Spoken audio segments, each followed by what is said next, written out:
My dear students, कैसे हैं आप सब। मुझे उम्मीद है आप सब स्वस्थ होंगे, मस्त होंगे और व्यस्त होंगे। मैं लवर सर केमिस्ट्री अड्डा से और आप सभी का स्वागत है आपका अपना यूट्यूब चैनल केमिस्ट्री अड्डा पर। तो चलिए शुरुआत करते हैं बेहतरीन टॉपिक के साथ, शानदार, दमदार और मजेदार टॉपिक के साथ, ठीक है। और आपको पता होगा कि पिछला क्लास जो हम लोग पढ़े थे या सीखे थे वो कोऑर्डिनेशन कंपाउंड क्लास 12 के इनऑर्गेनिक चैप्टर से हम लोग रिलेटेड किए थे, ठीक है। और आज की क्लास जो हम लोग डिस्कस करेंगे उस क्लास में हम लोग सीखेंगे कोऑर्डिनेशन कंपाउंड से ही रिलेटेड, बट थोड़ा सा ध्यान से सुनिएगा कि पिछला क्लास जो हम लोग पढ़े थे उसमें क्या डिस्कस किए थे, ठीक है। What have discussed in previous class and now today what will be going to discuss, okay. देखिए कि प्रीवियस क्लास में हम लोग डिस्कस किए थे टाइप 1 में सीखे थे कि कोई भी कोऑर्डिनेशन कंपाउंड का आईयूपीएसी नेम कैसे लिखा जाता है। कोऑर्डिनेशन कंपाउंड का आईयूपीएसी नेम कैसे लिखा जाता है, ये हम लोग सबसे फर्स्ट क्लास में पढ़े थे। फर्स्ट वीडियो जो बना थे कोऑर्डिनेशन कंपाउंड का क्या पढ़े थे कि कोऑर्डिनेशन कंपाउंड आपका दिया हुआ रहेगा और उस कोऑर्डिनेशन कंपाउंड का आईयूपीएसी नेम कैसे लिखा जाता है वो हम लोग पूरी तरह से समझ चुके थे, पढ़ चुके थे और सीख चुके थे। और सेकंड टाइप जो हम लोग पढ़े थे टाइप 2 में पढ़े थे कि आपका ऑलरेडी आईयूपीएसी नेम दिया हुआ रहेगा और उससे हम लोग कोऑर्डिनेशन कंपाउंड का फॉर्मेशन बना रहे थे। कोऑर्डिनेशन कंपाउंड क्या कर रहे थे, कोऑर्डिनेशन कंपाउंड का फार्मूला बना रहे थे। ये था आपका सेकंड टाइप। फर्स्ट टाइप क्या था कि फार्मूला से नाम, और सेकंड टाइप क्या था, नाम से फार्मूला। ये भी हम लोग डिस्कस कर चुके थे। और आज की क्लास जो हम लोग डिस्कस करने जा रहे हैं या करेंगे वो बहुत ही इंपॉर्टेंट है और वहां से क्वेश्चन आपका हर साल लगभग पूछा ही जाता है, ठीक है। और आपका बोर्ड लेवल का एग्जाम हो, चाहे आईआईटी का एग्जाम हो, चाहे मेंस का एग्जाम हो, उस टॉपिक से रिलेटेड जो टाइप 3 हम लोग डिस्कस करने जा रहे हैं, इस टॉपिक से रिलेटेड आपका क्वेश्चन हमेशा पूछा जाता है। और टाइप 3 में क्या है डियर, देखिएगा ध्यान से, मन की आंखों से देखिएगा, ठीक है। समझने का कोशिश कीजिएगा, नहीं तो फिर चला जाएगा कहाँ, बोरा में, ठीक है। तो देखिए टाइप 3 जो हम लोग डिस्कस करेंगे और टाइप 3 में हम लोग पढ़ेंगे कि कोई भी कोऑर्डिनेशन कंपाउंड आपका दिया हुआ रहेगा कहाँ, सीधे स्क्रीन पर। पूछता है भारत। चलिए देखिए, कोई भी कोऑर्डिनेशन कंपाउंड दिया रहेगा,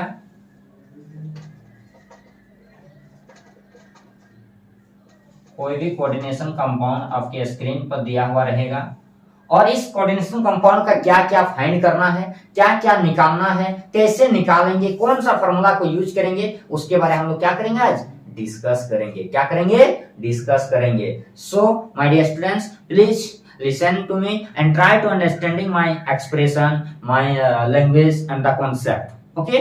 चलिए देखिए, सबसे पहले कोई भी कोऑर्डिनेशन कंपाउंड आपका दिया हुआ रहेगा और उस कोऑर्डिनेशन कंपाउंड का क्या करना है, सबसे पहले आपको निकालना है हाइब्रिडाइजेशन। क्या निकालना है, हाइब्रिडाइजेशन। ये आपका पहला कॉन्सेप्ट।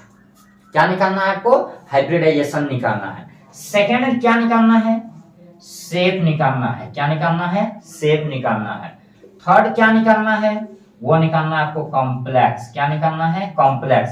और कॉम्प्लेक्स दो टाइप का होता है, ठीक है। एक होता है आउटर और एक होता है इनर। यहाँ पर बेसिक भी बता दे रहे हैं, ठीक है, कि कैसे लिखना है कि कॉम्प्लेक्स कब आउटर होगा और कब इनर होगा। आउटर कब होगा, अगर हाइब्रिडाइजेशन S से स्टार्ट होगा, और इनर कब होगा, अगर हाइब्रिडाइजेशन D से स्टार्ट होगा, ठीक है। नेक्स्ट हम लोग को नंबर 4 क्या निकालना है, मैग्नेटिक प्रॉपर्टीज।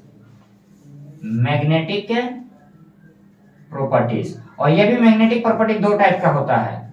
एक होता है डायमैग्नेटिक और एक होता है पैरामैग्नेटिक, ठीक है। एक होता है डायमैग्नेटिक और एक होता है पैरामैग्नेटिक। अब सवाल उठा कि सर डायमैग्नेटिक कब लिखेंगे और पैरामैग्नेटिक कब लिखेंगे। देखिए यहाँ पर di means double double electron रहेगा, यानी जब इलेक्ट्रॉन का पेयर हो, पेयर इलेक्ट्रॉन होगा, ठीक है। इलेक्ट्रॉन क्या होगा, पेयर में रहेगा। और ये कब होगा, जब पेयर में नहीं होगा, नॉट पेयर इलेक्ट्रॉन। ये अगर इलेक्ट्रॉन पेयर में है तो डायमैग्नेटिक लिखेंगे, अगर इलेक्ट्रॉन पेयर में नहीं है तो पैरामैग्नेटिक लिखेंगे। ये था आपका कॉन्सेप्ट। पांचवा चीज क्या है सर, नंबर 5 हम लोग निकालेंगे मैग्नेटिक मूवमेंट। क्या निकालेंगे, मैग्नेटिक मूवमेंट। और इसको हम लोग इंडिकेट करते हैं म्यू से। किससे, म्यू से। और इसका एक फॉर्मूला आता है √n × n + 2 Bm, ये इसका फॉर्मूला होता है। अब सवाल आया कि सर n क्या है? n है अनपेयर्ड इलेक्ट्रॉन। क्या है? Unpaired electron. Bm क्या है? Bm क्या है सर? ये है बोर मैग्नेट्रॉन। क्या है? Bore magnetron. ये यूनिट है किस, जैसे हम लोग लिखते हैं ना KG, centimetre, centimetre square, metre square, kilometre, ठीक है। उसी तरह यहाँ पर ये जो म्यू है, इस म्यू का यूनिट क्या है? Bm है, जिसको कहते हैं बोर मैग्नेट्रॉन। और n किसको इंडिकेट कर रहा है? अनपेयर्ड इलेक्ट्रॉन को, नंबर ऑफ अनपेयर्ड इलेक्ट्रॉन को। क्लियर है? चलिए इसको नोट कीजिए और फिर इसका हम लोग क्वेश्चन को आगे सॉल्व करेंगे, बनाएंगे। तो चलिए शुरुआत करते हैं क्वेश्चन को, ठीक है। सॉल्यूशन करते हैं क्वेश्चन को, कैसे सॉल्व करना है, कैसे बनता है, कैसे बनाएंगे, उस पर डिपेंड करेगा, ठीक है। तो तब तक बने रहें और कोशिश कीजिएगा समझने का। ध्यान से देखिए, कोई भी कोऑर्डिनेशन कंपाउंड आपकी स्क्रीन पर दिया हुआ रहेगा और आपको पूछेगा कि इस कोऑर्डिनेशन कंपाउंड का हाइब्रिडाइजेशन क्या होगा, शेप क्या होगा, मैग्नेटिक प्रॉपर्टीज क्या होगा, कॉम्प्लेक्स क्या होगा, मैग्नेटिक मोमेंट क्या होगा। कुछ नहीं है, सारा चीज क्या है? गाजर का हलवा है। बस खाली समझिए आप अच्छा से। देखिए पहला क्वेश्चन आपके स्क्रीन पर पूछता है, भारत NiCl4 का पावर -2। ये जो कोऑर्डिनेशन कंपाउंड दिया हुआ है, इस कोऑर्डिनेशन कंपाउंड का आपको निकालना क्या क्या पता है ना? हाइब्रिडाइजेशन। सबसे पहले निकालना है आपको हाइब्रिडाइजेशन, ठीक है। फिर निकालना आपको शेप, फिर निकालना आपको कॉम्प्लेक्स, फिर निकालना आपको मैग्नेटिक प्रॉपर्टीज और निकालना है मैग्नेटिक मोमेंट, जिसको हम लोग म्यू कहते हैं। ये 5 चीज फाइंड करना है। You have to find 5 points by the help of valence bond theory. और ये जो हम लोग थ्योरी पढ़ रहे हैं, ये जो हम लोग कॉन्सेप्ट पढ़ रहे हैं, इसको कहते हैं वैलेंस बॉन्ड थ्योरी। माफ कीजिएगा, थोड़ा सा मिस्टेक हो गया था। Valence bond theory, VBT, okay, valence bond theory. इसी थ्योरी का हेल्प से हम लोग किसी भी कोऑर्डिनेशन कंपाउंड का हाइब्रिडाइजेशन निकालते हैं, शेप निकालते हैं, कॉम्प्लेक्स निकालते हैं, मैग्नेटिक प्रॉपर्टीज निकालते हैं और मैग्नेटिक मोमेंट निकालते हैं, ठीक है। चलिए अब सॉल्यूशन करेंगे। हालांकि पहला जो टाइप हम लोग पढ़े थे और पहला टाइप में हम लोग सीखे थे माय डियर स्टूडेंट्स, क्या सीखे थे कि एक्स कैसे निकाला जाता है, ऑक्सीडेशन नंबर, ठीक है। टाइप 1 में सीखे थे ना, ऑक्सीडेशन नंबर नाम से आईपीसी नंबर लिखा, कैसे लिखा जाता है आईपीसी नंबर किसी भी कंपाउंड का। तो ध्यान से देखिएगा, एक्स का वैल्यू निकालेंगे स्टेप 1 में। सबसे पहले स्टेप 1 में आपको एक्स का वैल्यू निकालना है। किसका वैल्यू? एक्स का वैल्यू। यहाँ पर निकेल सेंट्रल एटम है, ये मालिक है, बताया था मैंने मालिक। पहला जो एटम रहेगा उसको मालिक बोला जाता है। क्या बोला जाता है? मालिक। अपना लैंग्वेज में, वहां एग्जाम में मत लिख देना मालिक, ठीक है ना, तो फिर मालिक बना के भेज देगा। चलिए इसको हम लोग क्या मानते हैं? एक्स। सेंट्रल एटम को हमेशा एक्स माना जाता है, तो x × 1 क्योंकि निकेल 1 है, प्लस क्लोरीन। क्लोरीन का ऑक्सीडेशन नंबर कितना होता है? क्लोरीन का ऑक्सीडेशन नंबर कितना होता है? -1 होता है। कितना होता है? -1। उसको याद कर लेना टेबल को, -1 × 4 = -2। एक टेबल है, चार्ट है, जिसमें बहुत सारा ऑक्सीडेशन नंबर दिया हुआ है अलग अलग एलिमेंट का, मॉलिक्यूल्स का, ठीक है। अगर आप उसको याद नहीं रखते हैं तो फिर चला जाएगा कहाँ? बोरा में, ठीक है। इसलिए कोशिश करना उसको याद रखने का। और अगर किसी के पास नहीं है तो आप कमेंट बॉक्स में जरूर कमेंट करें, अपना व्हाट्सएप नंबर दिया हुआ उसमें आप मैसेज करें, आपको प्रोवाइड किया जाएगा, ठीक है। आपकी सेवा में लगातार सदैव तत्पर। तो अब इसको सॉल्यूशन करेंगे। x - 4 = -2, x = आ जाएगा आपका +2। ये निकल गया हम लोग का क्या? ऑक्सीडेशन नंबर, ठीक है। ये निकल गया ऑक्सीडेशन नंबर। इसमें तो कहीं भी किसी प्रकार की कोई परेशानी नहीं होना चाहिए। अब स्टेप 2 देखो।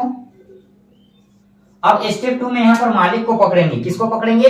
मालिक को, ठीक है। अब यहाँ पर मालिक कौन है? That means central atom. तो सेंट्रल एटम यहाँ पर कौन है? निकेल है। कौन है? निकेल है। निकेल का एटॉमिक नंबर कितना होता है? 28 होता है। कितना होता है? 28। अब इसका कॉन्फ़िगरेशन निकालेंगे। 28 निकेल का कॉन्फ़िगरेशन निकालो। 1s2 2s2 2p6 3s2 3p6 4s2 3d8।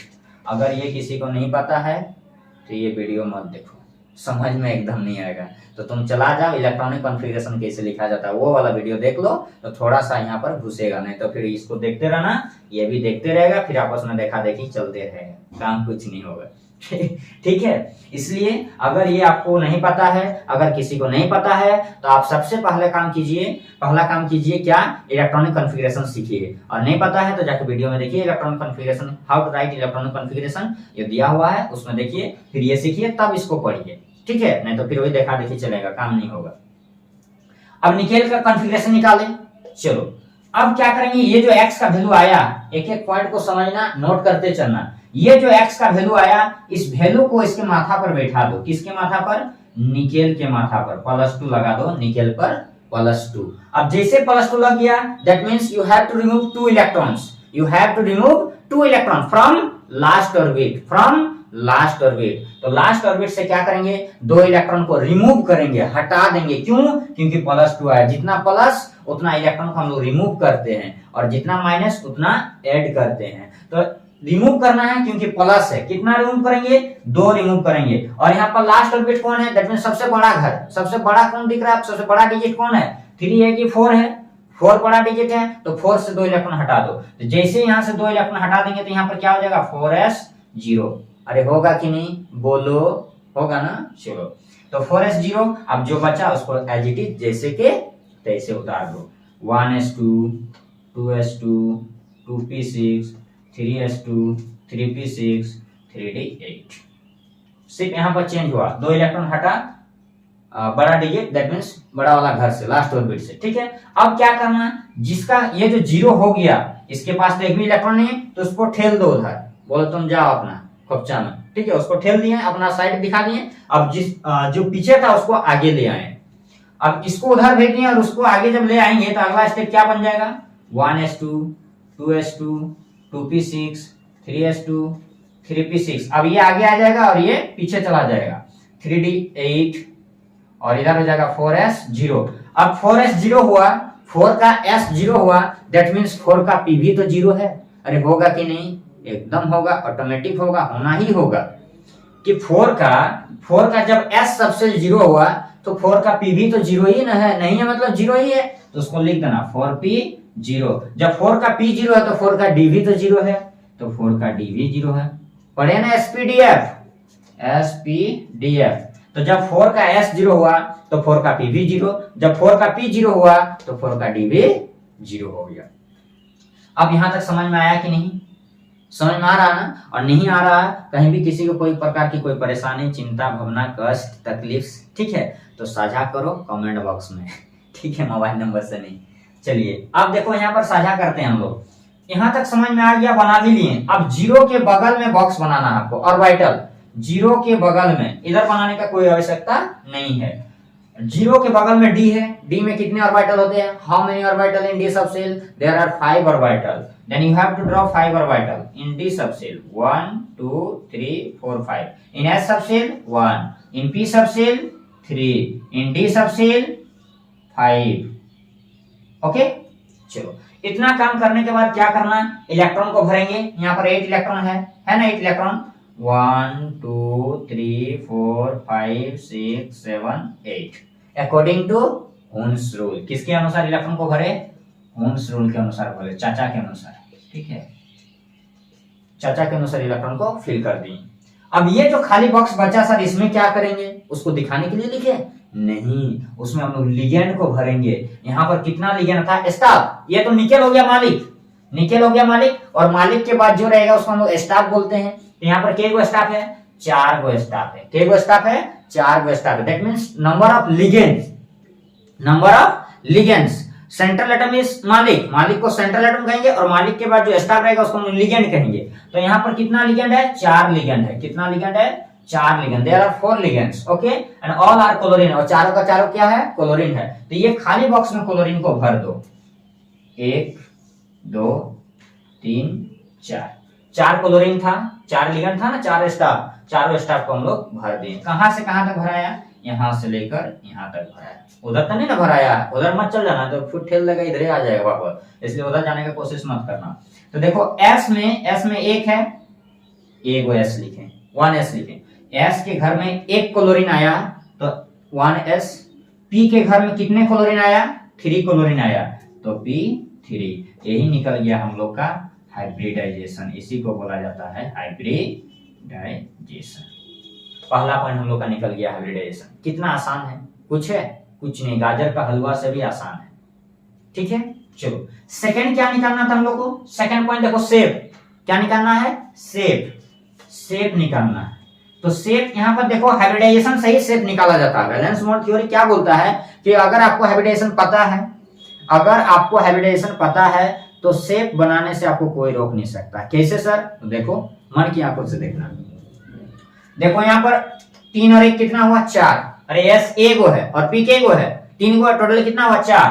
तो 4 के लिए हम लोग यूज करते हैं टेट्राहेड्रल। क्या यूज करते हैं? टेट्राहेड्रल। सर हमको कैसे पता चलेगा 4 के लिए टेट्राहेड्रल? तो हमको कैसे पता चला 4 के लिए टेट्राहेड्रल होता है? नोट करो कॉपी में और याद करो कैसे पता चला, सब पता चल जाएगा। ठीक है, याद रखना 4 के लिए क्या होता है? टेट्राहेड्रल। ठीक है, इसको नोट कर लेना। और अगर ड्रॉ करना चाहेंगे इसका शेप तो देखो सेंट्रल एटम को बीच में रखना, निकेल को बीच में +2।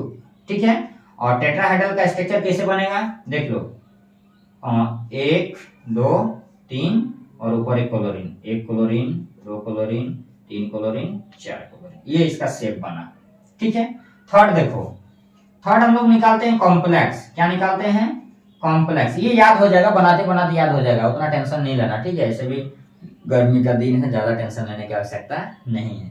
चलो देखो कॉम्प्लेक्स। कॉम्प्लेक्स 2 टाइप का होता है। जब बेसिक अभी बता रहे थे 2 मिनट पहले, जब बता रहे थे कि कॉम्प्लेक्स 2 टाइप का होता है, एक होता है आउटर और एक होता है इनर। आउटर कब होगा? अगर हाइब्रिडाइजेशन एस से स्टार्ट हुआ।